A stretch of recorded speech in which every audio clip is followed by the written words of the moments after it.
Thank you so much. It's a real honor to be here in Philadelphia. It's great to be on the campus. I'm here because I think things need to change in this country.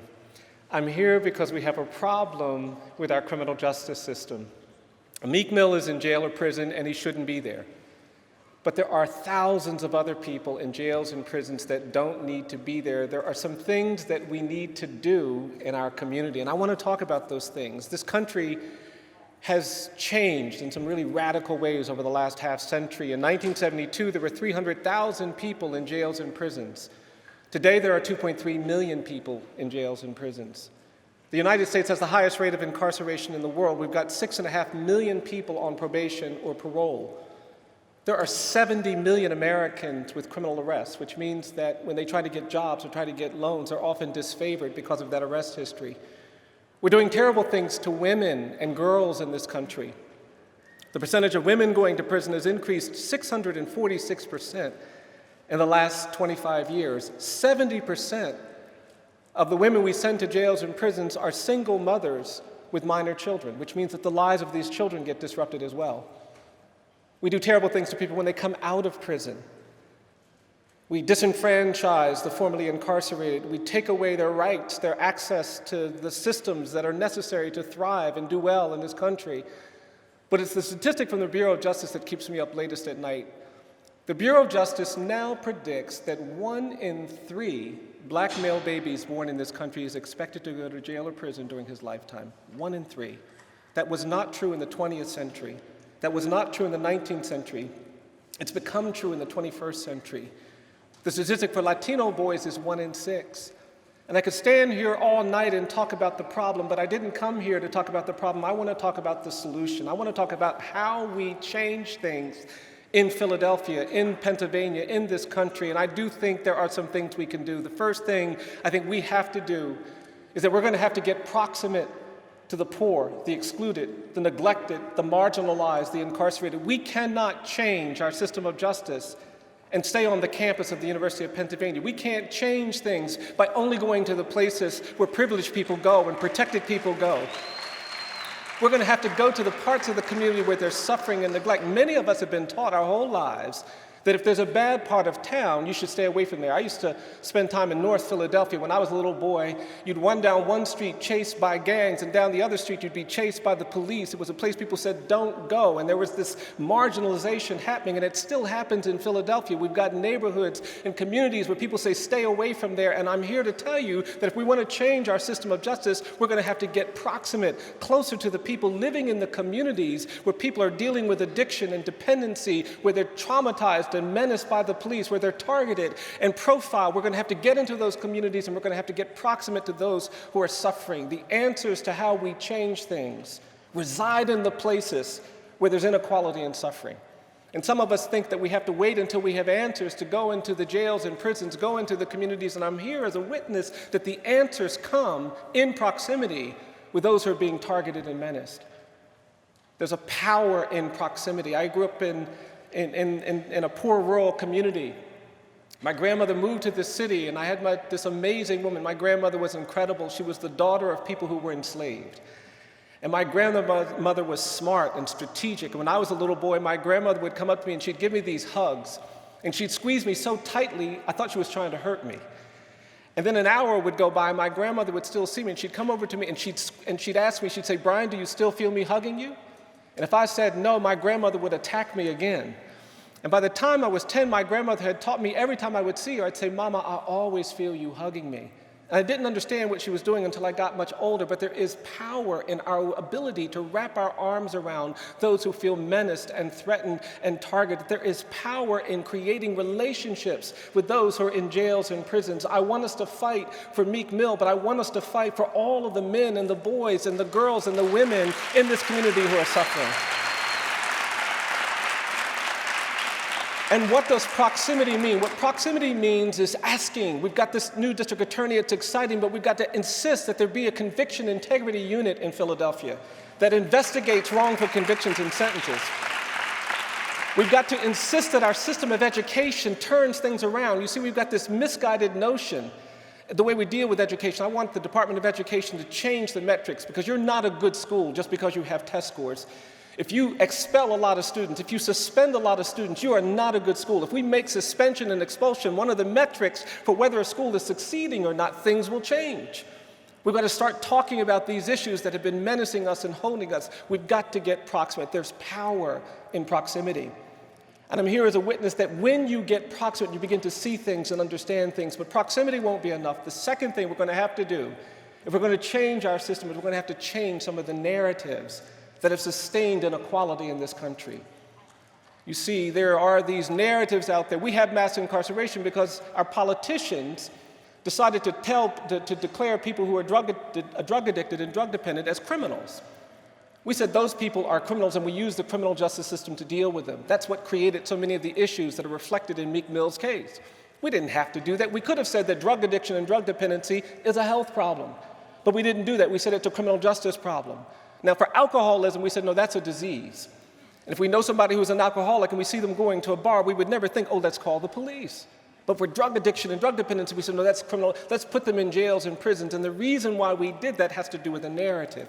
And we have to understand the narrative underneath this policy. You see, the reason why we did this is because we were being governed by people who were preaching what I call the politics of fear and anger.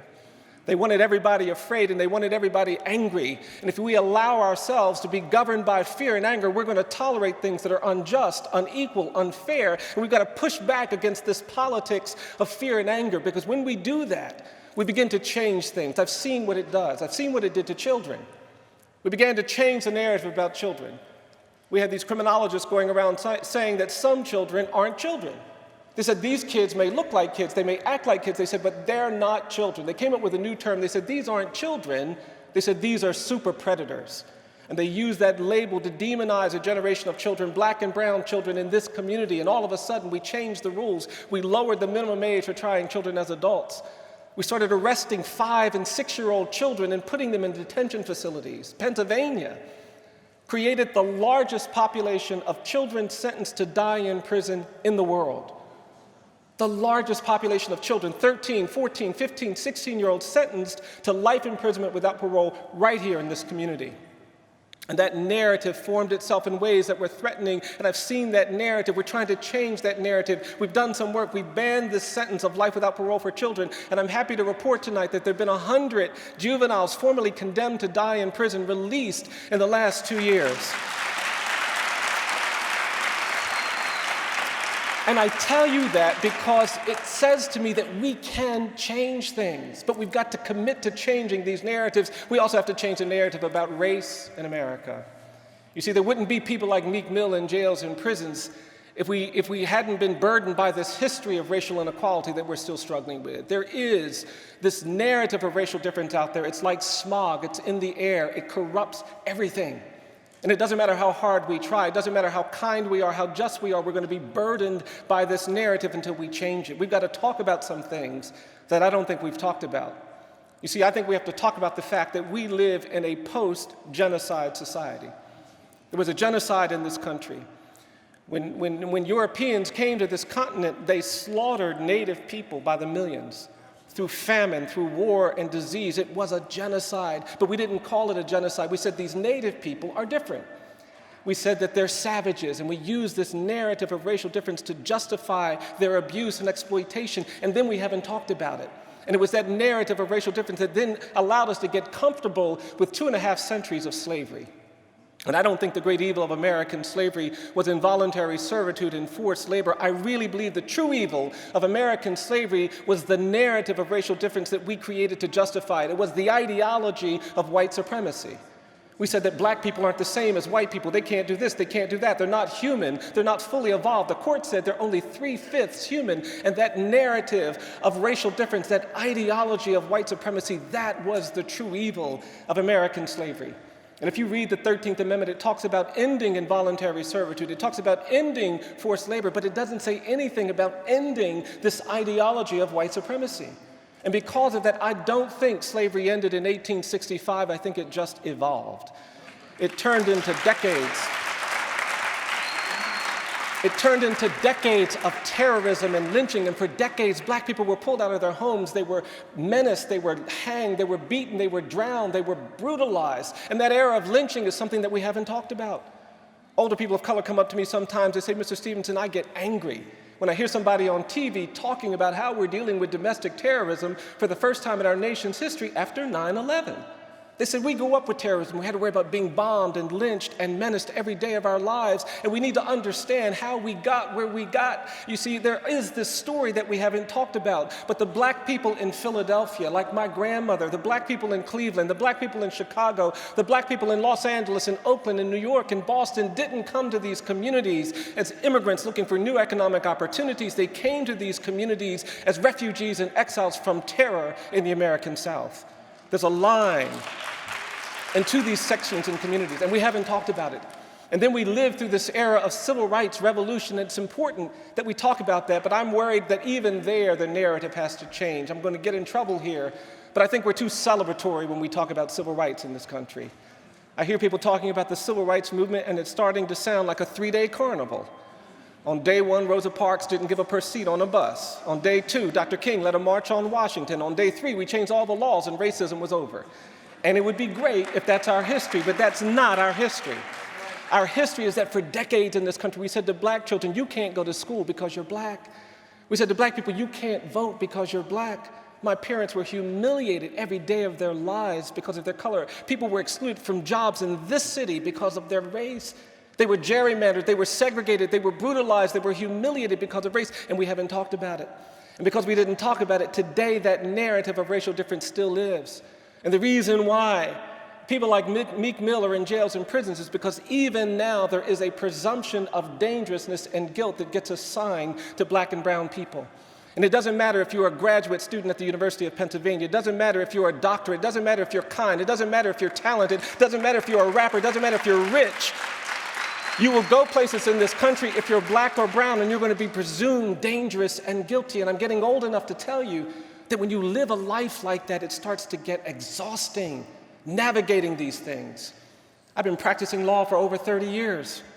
Argued a bunch of cases at the US Supreme Court, got all of these degrees, and I was sitting in a courtroom not too long ago in the Midwest. And I was there early. I had my suit and tie on, ready to do a hearing. First time I'd been in this court. And the judge walked in and he saw me sitting at defense counsel's table and he got angry. He said, hey, you get back out there in the hallway and you wait until your lawyer gets here. I don't want any defendants sitting in my courtroom without their lawyer. And I had to stand up and apologize. I said, oh, I'm sorry, Your Honor. I didn't introduce myself. My name is Bryan Stevenson. I'm the lawyer. And I apologized because I didn't want to disadvantage my client. Client came in, a young white kid I was representing. And we did this hearing, but later I was thinking about it. What does it mean that when this judge saw a middle-aged black man in a suit and tie at defense counsel's table, it didn't even occur to him that's the lawyer? What that means is that there is this narrative of racial difference, and we've got to change the narrative. In South Africa, you can't spend time. You can't spend time in South Africa without people talking to you about apartheid. They insist that you remember the apartheid history. Go to Rwanda. And people will insist that you hear about the genocide. You're not allowed to spend time there without confronting that legacy. Go to Berlin, Germany. In Berlin, Germany, you can't go 100 meters without seeing a marker or a stone that's been placed next to the home of a Jewish family that was abducted during the Holocaust. The Germans want you to visit the Holocaust Memorial. They don't want to be thought of as fascists and Nazis for the rest of their lives. They are trying to change the narrative, but in America, we don't talk about slavery. We don't talk about lynching. We don't talk about segregation. You start talking about race and people get nervous. You start talking about racial justice and people are looking for exits, and we've got to change this narrative. We've got to create a consciousness that allows us to confront this history. And I think that sometimes people get confused when I talk about this. They think that I'm interested in punishing America for its past. I'm not interested in punishment. I'm interested in liberation. There is something better waiting for us in this country than to have to go through life presumed dangerous and guilty just because of your color. It shouldn't be that parents of children of color have to teach their children to either choose to survive or to die with no dignity. It's not right. These talks we have to give, these systems we have to develop just to stay safe, it's not. We've got to change the narrative, but that won't be enough either. The third thing we have to do is that we've got to stay hopeful. It's easy in a time like this with all of this injustice to give up our hope, but you have to hold on to your hope. I'm persuaded we can't change things if we allow ourselves to become hopeless. And in fact, I am persuaded that hopelessness is the enemy of justice. Injustice prevails where hopelessness persists. And we've got to stay hopeful. We've got to fight against the things that keep us hopeless. Your hope is your superpower. I really do believe that. For all the men and women that I represent in jails and prisons, I have to keep talking about it, and they keep talking about it with me. You can't survive these systems without hope. Your hope is critical. Hope is what gets you to stand up when other people say sit down. Hope is what gets you to speak when other people say be quiet. You've got to hold on to your hope if you want to change things. And I am persuaded that if we are hopeful about what we can do in this community, things will change. There are some opportunities to create new systems here. Got a new prosecutor, we've got some new opportunities to push for some things, and our hopefulness has to shape what we do. Hope is key. But it's not going to be enough either. We got to stay hopeful, we got to change narratives, we've got to get proximate, but the fourth and final thing we're going to have to do, if we're going to change things, we're going to have to be willing to do uncomfortable things. And I hate talking about that, but it's true.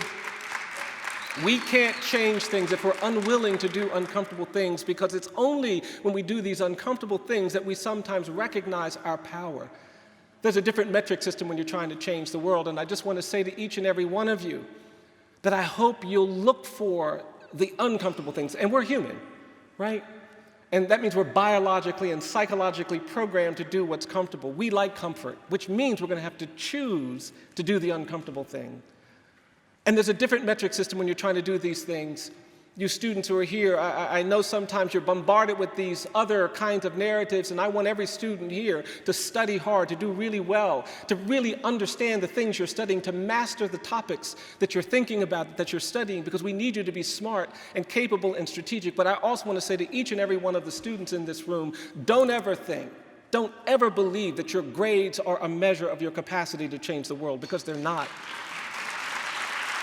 I want you to have a good job when you leave here. I want you to have the kind of job where you have income to take care of your family. But I also want to say to each and every one of you, don't ever think that your income is a measure of your capacity to change the world. There's a different metric system when you're trying to change the world. It was taught to me by an older man. I was giving a talk in a church, and this older man came into the church, an older black man. He was sitting in a wheelchair.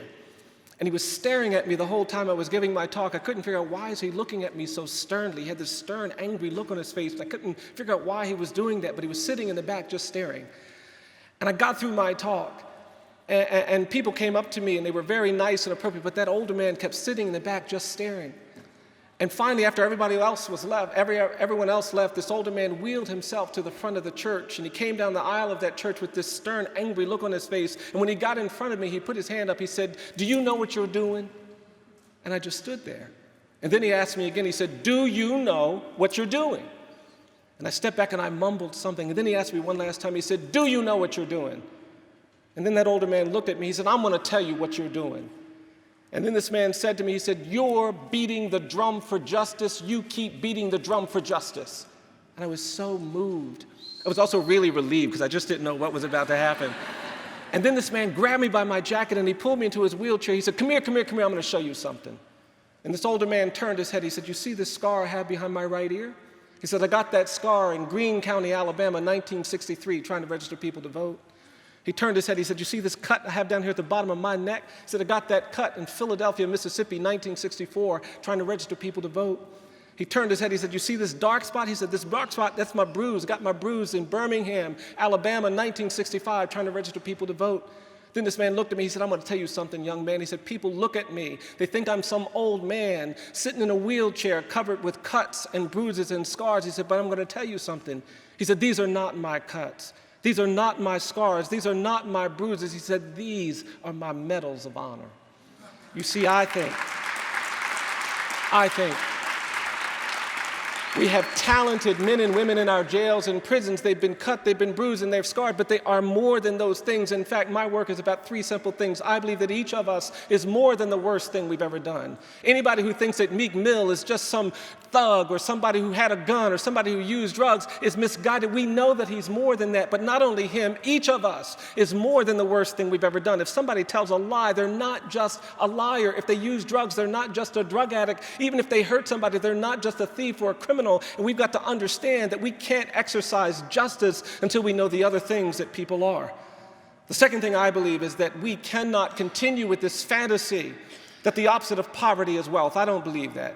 I believe that in Philadelphia as well as in America, I don't believe the opposite of poverty is wealth. I believe the opposite of poverty is justice.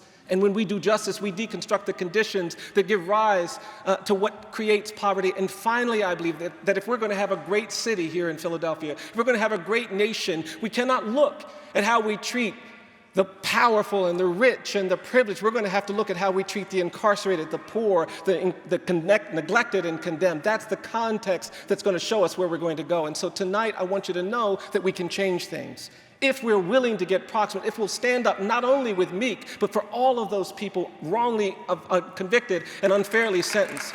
If we'll stand with them, if we'll get proximate with them, if we change these narratives, if we stay hopeful, if we do uncomfortable things, we will change things in this city. This city is the most exciting place in America right now when it comes to criminal justice, because there's a community of people like you. There's a district attorney. There are people committed and dedicated. There are clergy. There are activists. There are advocates. There are people in the entertainment community ready to fight. And so let's fight. Let's change things. Let's do the things that are necessary to create justice in this city and in this country. I wish you all the best. God bless you.